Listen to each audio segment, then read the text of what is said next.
ठरलं तर मग या मालिकेच्या 25 सप्टेंबरच्या एपिसोडमध्ये तुमचं सर्वांचं स्वागत आहे. प्रेक्षकांनो, व्हिडिओ जर आवडली तर व्हिडिओला लाईक नक्की करा. तुमचा एक लाईक आम्हाला असाच व्हिडिओ बनवण्यासाठी प्रोत्साहन देतं. अशाच नवनवीन व्हिडिओ पाहण्यासाठी चॅनलला सबस्क्राईब नक्की करा. कालच्या भागामध्ये आपण पाहिलं, अर्जुन सर्वांचा मूड ठीक करण्यासाठी सर्वांना म्हणतो, माझ्याकडे एक जबरदस्त प्लॅन आहे. अर्जुन म्हणतो, आता आपण सर्वांनी सुट्टी घेतली ना, सर्वजण घरीच आहेत. सो बाप्पाचं विसर्जन आणि प्रतिमातेंची वाचा परत आली. या आनंदामध्ये आपण ट्रूथ अँड डेअर हे गेम खेळूया. आता ज्यांना ज्यांना हा गेम माहिती आहे त्यांना तर आनंद झालाच, पण पुन्नाजीला काही कळत नाही. त्या म्हणतात, काय रे अर्जुन, मला या गेमबद्दल काही माहीत नाही आहे. रविराजराव म्हणतात, ए बाबा, आम्हाला माहीत नाही हा गेम कसा खेळतात ते. त्यावर चैतन्य म्हणतो, हा गेम इतका इझी आहे ना की जगातला कोणताही व्यक्ती हे गेम खेळू शकेल. आता लगेच प्रिया म्हणते, मला आवडेल हा गेम खेळायला. तिच्या मागे मग अस्मिताही म्हणते, मला सुद्धा आवडेल हा गेम खेळायला. आता प्रतापराव म्हणतात, अरे बाबा अर्जुन, पण कसा खेळायचा ते सांगशील का आता? तुझं ना हे नेहमीचंच आहे, तू नेहमी आम्हाला असं काहीतरी वेगळं करायला सांगतोस. आणि सगळेजण हसू लागतात. अर्जुन म्हणतो, डॅड, माझ्यावर विश्वास ठेवा, सगळ्यांना हा गेम नक्की आवडेल. आता हा अर्जुन पुन्नाजीकडे बघतो आणि म्हणतो, सॉरी हा पुन्नाजी, तुझी परमिशन घ्यायची राहिली. आम्ही हा खेळ खेळला तर चालेल ना? आता पुन्नाजी म्हणतात, मी तुला कधी नाही म्हटलंय का, खेळूया आपण गेम. हे ऐकताच सर्वांना आनंद होतो आणि ते जोरजोरात ओरडू लागतात. बोलून झाल्यावर सर्वजण आपापल्या रूममध्ये जातात. अर्जुन आणि चैतन्य दोघेच जण तिथे असतात. चैतन्य म्हणतो, अर्जुन सॉलिड हा, सर्वांना काय भारी कन्व्हिन्स केलंस तू. आता गेम खेळताना त्या प्रियाच्या पायावरची जन्मखून आपल्याला पाहता येईल. गेम खेळताना आपण तिला डेअर देऊ. आता हा अर्जुन इकडे तिकडे बघतो आणि चैतन्याला म्हणतो, हळू बोल, हे कोणाला कळता कामा नये, आपल्या दोघांमध्येच राहिलं पाहिजे हे. आता हा चैतन्य शांत बसतो आणि तिथून निघून जातो. अर्जुनही तिथून जात असतो, पण तिथे सायली असते ना, म्हणून तो तिथेच थांबतो. आता ही प्रिया बघा, खरंच डोक्यावर पडलेली आहे. ती अर्जुनच्या जवळ येते आणि अर्जुनला म्हणते, हे अर्जुन, तुला ट्रूथ आणि डेअरच का खेळूचं वाटलं रे? अर्जुन म्हणतो, काय अगं तसं काय नाही, म्हणजे असं काय विचारलंस तन्वी तू?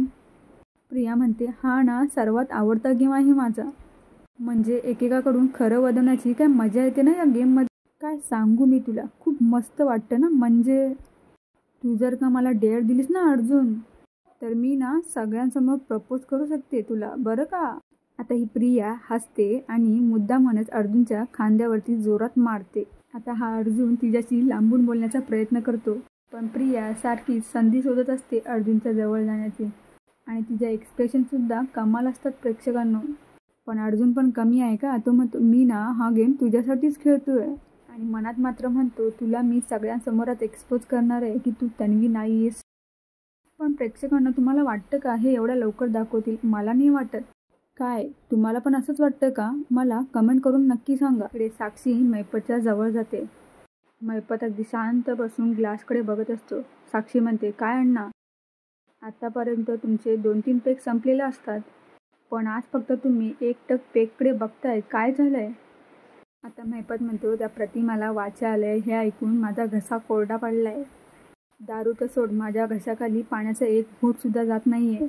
आता ही साक्षी मैपतच्या खांद्यावर हात ठेवते आणि म्हणते, काय हो अण्णा, कशाला इतकं टेन्शन घेताय तुम्ही? त्या प्रतिमाची जोपर्यंत स्मृती परत येत नाही ना, तोपर्यंत आपल्याला टेन्शन घ्यायची काय गरज आहे? तुम्हीच सांगा, इतकी वर्ष झाली आणि इतक्या वर्षानंतर तिला तुमचा चेहरा कुठे आठवणार आहे? आता साक्षीला मैपत म्हणतो, कसं आहे ना साक्षी, जी लोक आपल्याला आनंद देतात ना त्यांना आपण लगेच विसरतो, पण जे लोक आपल्याला त्रास देतात ना त्यांना आपण मरेपर्यंत विसरत नाही. ही गोष्ट मात्र खरी म्हटली हा मैपतने. त्या प्रतिमाने ना शेवटच्या 20-30 सेकंदामध्ये माझा चेहरा पाहिलाय. साक्षी, मला खात्री आहे तिला मी आठवणार. आता ही साक्षी म्हणते, अहो अण्णा, पण तिला कुठे काय आठवत आहे? सगळेच तर म्हणतात तिचा मेमरी लॉस झालाय, तिला काही आठवत नाही आहे पूर्वीचं. मैपत म्हणतो, हे सगळं तिच्या वागण्यावरून ना. अगं कशावरून प्रतिमा खोटं बोलत नसेल? आपण तिच्यावर विश्वास ठेवायचा का? ती जे बोलते ते खरं आहे. हे ऐकून साक्षी आश्चर्याने म्हणते, काय सांगताय अण्णा? म्हणजे प्रतिमाला सगळं आठवत असेल का खरंच? पण तरी ती काही न आठवण्याचं नाटक करते. अण्णा, हे खरं असेल तर? महिपत म्हणतो, आता ह्या जर त्याच्या गोष्टी करायच्याच कशाला साक्षी? मी ना आताच तिथे जातो आणि तिचे एक घाव 2 तुकडे करतो. आता लगेच साक्षी म्हणते, नाही नाही ना, अहो कुठे निघालात तुम्ही? आता महिपतला खूप राग आलेला असतो आणि तो म्हणतो, नाही मी आता जातो आणि तुकडे करतो तिचे.